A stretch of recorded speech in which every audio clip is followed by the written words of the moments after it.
Hello friends, welcome to my channel stories by Garima Kushwaha. दोस्तों, जैसा कि आप जानते हैं, मैं हर रोज़ आपके लिए अलग अलग और रहस्यमयी कहानियाँ लेकर आती हूँ और कुछ इसी तरह की कहानी मैं आज भी आपके लिए लेकर आई हूँ। तो चलिए शुरू करते हैं हमारी आज की वीडियो। ओह, तो क्या आप नहीं जानते? मैं क्या नहीं जानता? कुछ ही दिन पहले उनके घर वाले आए थे और वो उन्हें लेकर उनके सामान के साथ शायद अपने घर ही चले गए। ये तकरीबन 2 या ढाई महीने पहले की बात है, पर मुझे तो कुछ नहीं बताया गया। शिव नारायण ने अपने पड़ोसी की ये बात सुनी तो उसके पैरों के तले ज़मीन खिसक गई। उसे इस बात का कोई अंदाज़ा नहीं था कि ऐसा भी कुछ हुआ है। हाँ, ये बात सच थी कि कुछ महीनों से उसकी चिट्ठियों के जवाब नहीं आ रहे थे, पर उसके पीछे ये वजह थी, वो नहीं जानता था। अचानक ही रक्तांबरी घर छोड़कर क्यों चली गई और उसने इस बारे में उसे बताया क्यों नहीं, उसे कुछ भी समझ नहीं आया। उसने फ़ौरन वहाँ से रक्तांबरी के घर जाने के लिए एक बैलगाड़ी पकड़ी और उसी से धीरे धीरे रास्ते पर आगे बढ़ने लगा। रक्तांबरी का घर इस जगह से तकरीबन 2 या ढाई घंटे की दूरी पर था। वहाँ पहुँचते हुए उसे शाम हो गई। धीरे धीरे अंधेरा ढलने लगा। रात के वक्त जब वो उसके घर पहुँचा, तब वहाँ पहुँचने के बाद उसे ये देखकर हैरानी हुई कि रक्तांबरी वहाँ पे भी नहीं थी। रक्तांबरी के घर परिवार वालों से पूछने पर पता चला एक ऐसा भयानक और अजीब सच जिसके बारे में शिव नारायण ने कभी कल्पना भी नहीं की थी। इतना लंबा सफ़र तय करने के बाद आखिरकार जब शिव नारायण रक्तांबरी के घर पहुंचा, तब उसे ये देखकर थोड़ा आश्चर्य महसूस हुआ कि वहाँ उसके घर पर किसी के विवाह उत्सव की तैयारियां चल रही थी। पर किसके विवाह की तैयारियां हो रही थी, ये बात शिव नारायण नहीं जानता था। शिव नारायण लगातार कई घंटों से सफ़र कर रहा था, इसलिए बहुत थक गया था। वो धीरे धीरे चलते हुए घर के अंदर पहुंचा। यहाँ शादी की तैयारियों में घर के सभी लोग बहुत व्यस्त थे और इसलिए किसी ने शिव नारायण की तरफ गौर ही नहीं दिया। शिव नारायण धीरे धीरे चलते हुए मंडप तक जा पहुंचा, जहाँ दूल्हा बैठा हुआ था और हवन वेदिका में अग्नि जल रही थी। लग रहा था कि अब थोड़ी ही देर बाद दुल्हन भी आएगी। शिव नारायण चारों ओर नज़रें घुमाता हुआ अपनी पत्नी रक्तांबरी को ढूंढ रहा था, पर उसे वो कहीं नज़र नहीं आ रही। आसपास इतनी हलचल थी, शिव नारायण को कुछ भी समझ नहीं आ रहा था कि वो आगे क्या करे। वो उसके साथ घट रही अजीब घटनाओं से बहुत परेशान और चिढ़ा हुआ था। काफ़ी देर तक इधर उधर नज़रें दौड़ाने के बाद भी उसे कहीं रक्तांबरी नज़र नहीं आई। वो उसके कमरे की तरफ जाने को हुआ, तभी अचानक लोग शोर मचाने लगे। किसी के स्वागत के लिए दुल्हन का आगमन हो रहा था। शिव नारायण देखने के लिए पीछे मुड़ा कि आखिर दुल्हन कौन है, क्योंकि रक्तांबरी तो अपने माँ बाप की एक लौती बेटी थी। फिर यहाँ और किसके शादी की तैयारियां चल रही थी। और जब यही सब सोचते हुए शिव नारायण पीछे मुड़ा, तब अपने पीछे का नज़ारा देखकर उसके पैरों तले ज़मीन खिसक गई। वो ये देखकर हक्का बक्का रह गया। दुल्हन के लिबास में और कोई नहीं, उसकी पत्नी रक्तांबरी ही थी वहाँ पर। शिव नारायण ने उसकी तरफ देखा और वो उसे देखकर बहुत चक्का रह गया। उसे अचानक ही एक झटका सा लगा। उसने इस बात की कल्पना तक नहीं की थी कि ऐसा भी कुछ हो सकता है, और ऐसा होने की कोई वाजिब वजह उसे समझ नहीं आ रही थी। वो धीरे धीरे चलता हुआ रक्तांबरी के पास गया। वो गुस्से से तमतमाया हुआ था।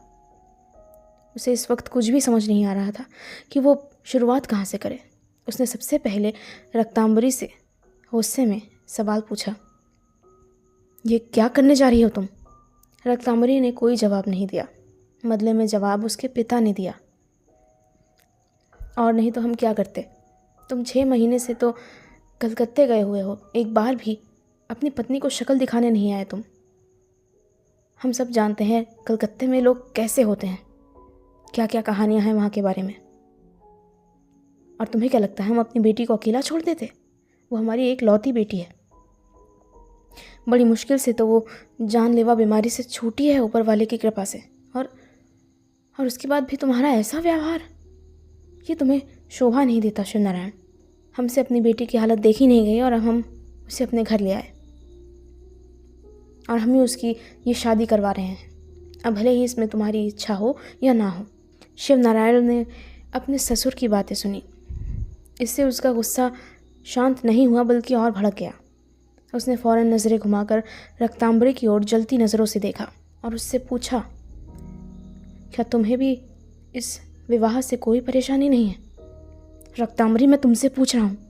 रक्तांबरी ने कुछ नहीं बोला, बस मौन सी शिवनारायण की तरफ देखती रही। उसकी आंखें नम हो गई थीं। जवाब क्यों नहीं देती? रक्तांबरी धीरे स्वर में बोली, मैं क्या करती? पिछले 6 महीने से आपकी कोई खबर ही नहीं थी। आप वापस ही नहीं आ रहे थे। कितनी बार तो आपको लिखा था कि एक बार घर आ जाइए, फिर उसके बाद चले जाइएगा, पर आप वापस ही नहीं आए। पर मैं तुम्हें लगातार चिट्ठियाँ लिखता रहा था वहाँ से। तुम्हें क्या लग रहा है मैं वहाँ घूमने फिरने गया था? हमारे व्यापार को संभालने गया था ताकि हमारी आगे की ज़िंदगी खुशहाल बीत सके। आप हमेशा तो इस व्यापार में ही लगे रहते हैं, पर इसका ये मतलब नहीं था कि तुम ऐसा कदम उठा लो, और वो भी मेरी जानकारी के बगैर। पिताजी को जो सही लगा उन्होंने किया, और अब मुझे भी लग रहा है कि उन्होंने ठीक ही किया। रक्तांबरी के इन शब्दों से शिवनारायण की क्रोध की सीमा आखिरकार पार हो गई और उसने गुस्से में अपनी पत्नी के ऊपर हाथ उठा दिया।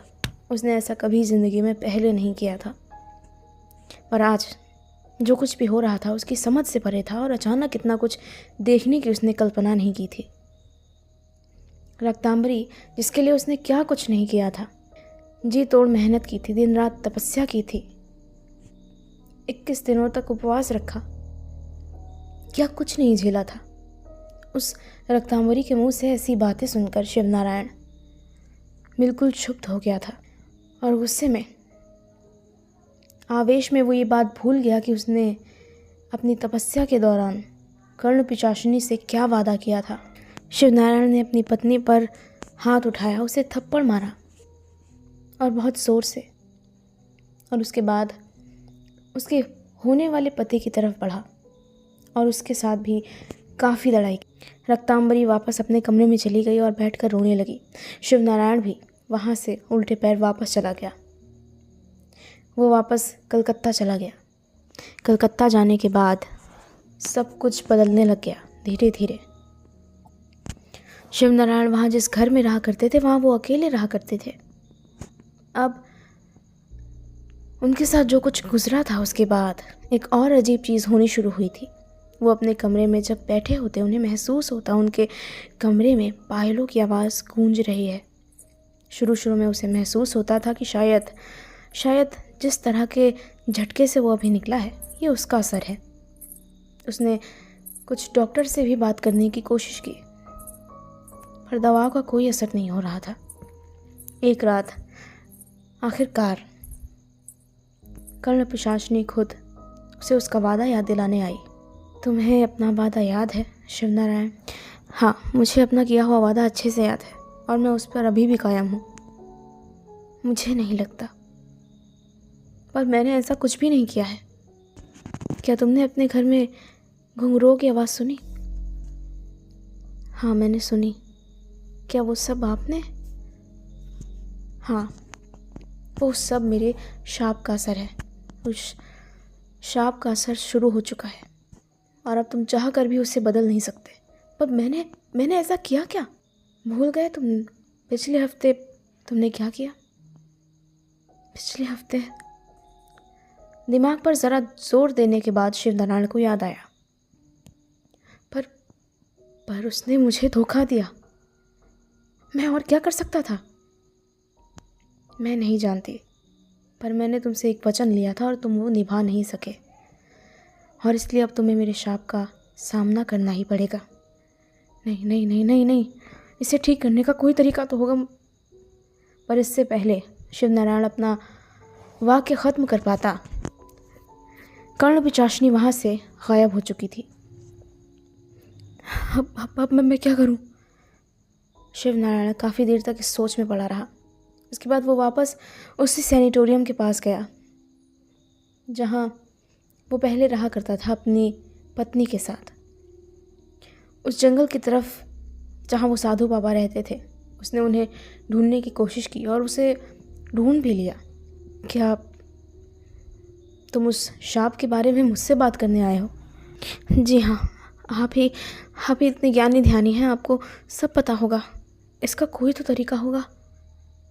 देखो, तुम्हें याद है ना जब तुमने मुझे उस रोज़ शाप के बारे में बताया था? मुझे नहीं पता, मुझे तो पता भी नहीं था कि गढ़ पिचाशनी की साधना के बाद ऐसा भी कुछ करना होता है। तुमने ये साधना पूरी की और इसलिए तुम्हें पता है। मुझे तो इस शाप के होने के बारे में भी नहीं पता था, तो मैं इसका हल कैसे बता सकता हूँ?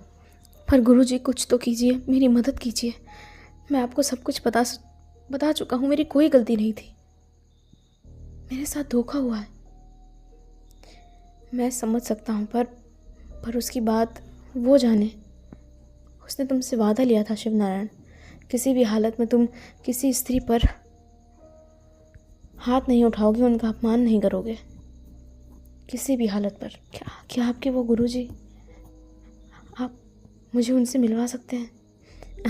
मेरे गुरुजी वो सालों पहले ही गुजर चुके हैं, तो अब मैं क्या करूं?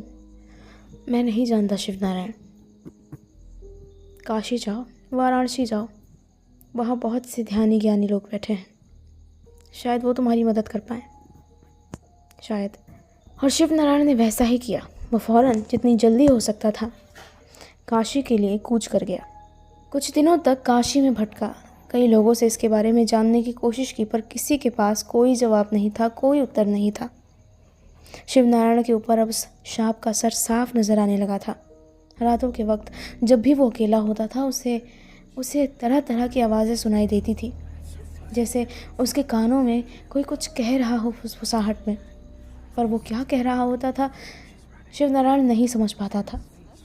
ऐसा लगता था कि उसकी पत्नी घर में हो और रो रही हो, पर जब वो उसे देखने के लिए जाता था तब वहाँ कोई भी नहीं होता था।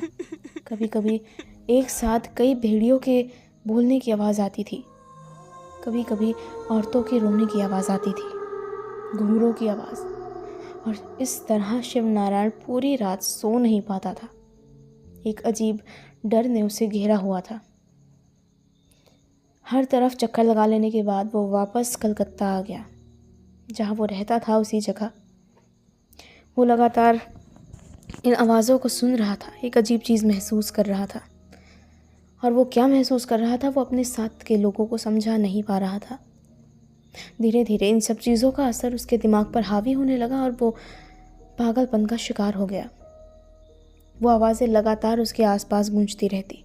वो अकेलेपन में किसी से बात करता रहता, सड़कों पर अपने आप में खोया हुआ चलता, खाली कमरे में बुदबुदाना चिल्लाना शुरू कर देता था, किसी से झगड़ना शुरू कर देता था, मानो कोई उससे बात कर रहा हो।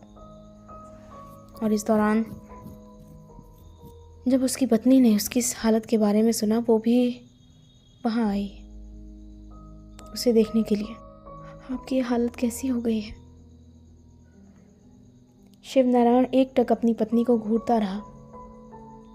ना वो कुछ कह पा रहा था और ना ही उसे समझा पा रहा था कि उसने क्या कुछ झेला उसके लिए और अब क्या कुछ झेल रहा है उसकी वजह से। काश कि आप एक बार मुझसे मिल लेते, सब ठीक होता। उसकी पत्नी कुछ देर तक उससे बातें करती रही, पर शिवनारायण कोई जवाब नहीं दे रहा था। ऐसा लग रहा था कि वो उसकी बातें सुन ही ना रहा हो। वो एकटक अपने कमरे के दूसरे हिस्से को घूरे जा रहा था, मानो वहाँ कोई चीज़ हो। उसकी पत्नी बार बार उसकी इन्हीं हरकतों को देख रही थी और अब वो समझ चुकी थी कि क्यों लोग कह रहे थे कि शिवनारायण अजीब हरकतें करने लग गया है। कुछ देर ठहरने के बाद रक्तांबरी भी वहाँ से चली गई। शिवनारायण कई दिनों तक उसी पागलपन की हालत में घूमता रहा। उसका व्यापार ठप हो गया। उसके साथियों ने, उसके परिवारजनों ने उससे मुंह मोड़ लिया। एक पल में ही वो आसमान से ज़मीन पर आ गिरा। अब वो किसी पागल भिखारी की तरह सड़कों पर भटकता रहता था। कभी ज़मीन पर गिर जाता, कभी किसी बेंच पर सो जाता या कभी किसी पुल के नीचे सो जाता। उसकी शक्ल पहचानने के लायक नहीं रह गई थी। उसके अपने भी उसे अब पहचान नहीं पाते। और आखिरकार इन्हीं सब चीज़ों को झेलते हुए आखिरकार उसने वो आखिरी चीज़ सुनी जिसने उसे इन तकलीफ़ों से छुटकारा दिला दिया। एक स्त्री के चिल्लाने की वो आखिरी चीख, वो आखिरी आवाज़ जिसे सुनने के बाद शिव नारायण हमेशा के लिए खामोश हो गया। तो कैसी लगी आपको कहानी? कहीं आप मेरी ये कहानी सुनते सुनते ऊब तो नहीं गए? अरे बिल्कुल नहीं, आज तो समय ऐसे बीता पता ही नहीं लगा और कहानी भी बहुत अच्छी थी आपकी। तभी अचानक मैंने वहाँ झाड़ियों की तरफ कुछ हलचल सी महसूस की। मैंने फ़ौरन अपनी नज़रें उस तरफ घुमा दी। वो अनजान व्यक्ति जो मेरे पीछे बैठा हुआ था और मुझे इतनी देर से एक अच्छी कहानी सुना रहा था। मुझे याद आया कि मैंने उससे उसका नाम तो पूछा ही नहीं। मैंने अपना चेहरा अभी भी झाड़ियों की तरफ ही कर रखा था। मैंने उसी तरह उससे पूछा, आपने कहानी बहुत अच्छी सुनाई और इतनी देर तक हम साथ बैठे भी रहे, पर माफ़ कीजिएगा, मैंने आपसे आपका नाम तो पूछा ही नहीं। मेरा नाम है शिव नारायण उपाध्याय। ये नाम सुनकर मैं चौंक गया और मैंने फ़ौरन अपनी गर्दन पीछे की तरफ घुमा कर देखा और हर जब मैंने पीछे देखा तो मैं चौंक गया। वहाँ मेरे सिवा और कोई था ही नहीं। मुझे ताज्जुब हो रहा था। अभी मैंने उसकी आवाज़ सुनी और वो इतनी जल्दी कहाँ जा सकता है, कहाँ गायब हो गया वो। और उसके बाद मैं काफ़ी देर तक अपने चारों ओर देखता रहा, पर वो मुझे कहीं नज़र नहीं आया और एक पल में वो यहाँ से गायब कैसे हुआ ये बात भी मुझे समझ नहीं आई। अभी मैं अपने आसपास की चीज़ों को देख ही रहा था कि तभी मुझे बहुत दूर से वो नाविक आता हुआ नज़र आया जो अक्सर लोगों को इस पार से उस पार ले जाता था, जिसके बारे में मैंने पहले जिक्र किया था। वो नाविक धीरे धीरे चलते हुए मेरे करीब आया और फिर उसने मुझसे बात करनी शुरू की। रात हो रही थी और मुझे वापस चलने की जल्दी भी थी, पर फिर भी कुछ देर बात कर लेने में कोई हर्ज नहीं था। आखिर मेरे साथ जो कुछ अभी हुआ था उसके बारे में भी जानना चाहता था मैं। आप यहाँ साहब, आज तो मौसम बहुत ख़राब है, आपको यहाँ नहीं आना चाहिए था। जानता हूँ, पर मेरा मन नहीं लग रहा था वहाँ पर। अब वो सब तो ठीक है, पर हम देख रहे थे कि आप किसी से बात कर रहे थे। तो तुम यहाँ कितनी देर पहले आए? 5 मिनट पहले ही आए थे, हमारी नाव खोलकर उसे किनारे रखने। क्या पता रात के वक्त बारिश हो जाए तो हमारी नाव तो डूब जाएगी। हाँ, तो किससे बात कर रहे थे आप साहब? तो तुमने नहीं देखा? देखा होता तो पूछते क्यों? हमें तो आप यहाँ अकेले बैठे हुए नज़र आए। उसकी ये बातें सुनकर मैं और भी ज़्यादा घबरा गया। मैं वापस सैनिटोरियम की तरफ गया। मैंने अपने कमरे का दरवाज़ा बंद किया और उसके बाद मैं पूरी रात सो नहीं सका। फिर अगली सुबह मैंने उस नाविक से शिव नारायण उपाध्याय के बारे में जानने की कोशिश की। शिव नारायण उपाध्याय नाम सुना सुना तो लगता है, पर ज़्यादा जानते नहीं हैं। हाँ, याद आया, हमारे पिताजी ने बताया था एक बार उनके बारे में। कहते थे कि बहुत अच्छे व्यापारी थे चाय के, पर बाद में बेचारे पागल होकर मर गए। इतना ही जानते हैं उनके बारे में। हाँ, एक बात और, वो भी शायद उस सैनिटोरियम में रहते थे जहाँ आप भी रह रहे हैं। ठीक है। और इन सब घटनाओं के होने के बाद ही मैं आज बैठकर ये डायरी लिख रहा हूँ। उस रोज़ मेरे साथ क्या हुआ, मैंने क्या देखा, मुझे आज भी समझ नहीं आ रहा। पर आज सुबह जो हुआ वो और भी अजीब था। सुबह मेरे डॉक्टर आए। उन्होंने कल रात ही मेरा चेकअप किया था और आज सुबह वो मेरी सभी जांचों की रिपोर्ट्स देने के लिए आए थे और उन्होंने मुझसे कहा, देखिए, मुझे उम्मीद तो नहीं थी, पर यहाँ आने के बाद आपका स्वास्थ्य पहले से काफ़ी बेहतर हो गया है और अब मुझे लगता है कि कुछ दिन बाद आपको घर वापस भी चले जाना चाहिए। बस कुछ दिन की बात और है, यहाँ रुककर और आराम कर लीजिए, चीज़ों को और देख लीजिए। हम कुछ दिन हमारी दवाएं जारी रखते हैं और फिर आपकी हालत में थोड़ा और सुधार होते ही आप घर चले जाइएगा। पर हाँ, दवाएं लेना मत भूलिएगा। क्या शिव नारायण और उसकी वो कहानी वाकई सच थी? तो दोस्तों इसी के साथ ख़त्म होती है मेरी आज की वीडियो। मेरी आज की वीडियो आपको कैसी लगी ये मुझे कमेंट बॉक्स में कमेंट करके ज़रूर बताइएगा। साथ ही साथ वीडियो को लाइक और शेयर करना बिल्कुल मत भूलिएगा। Thank you.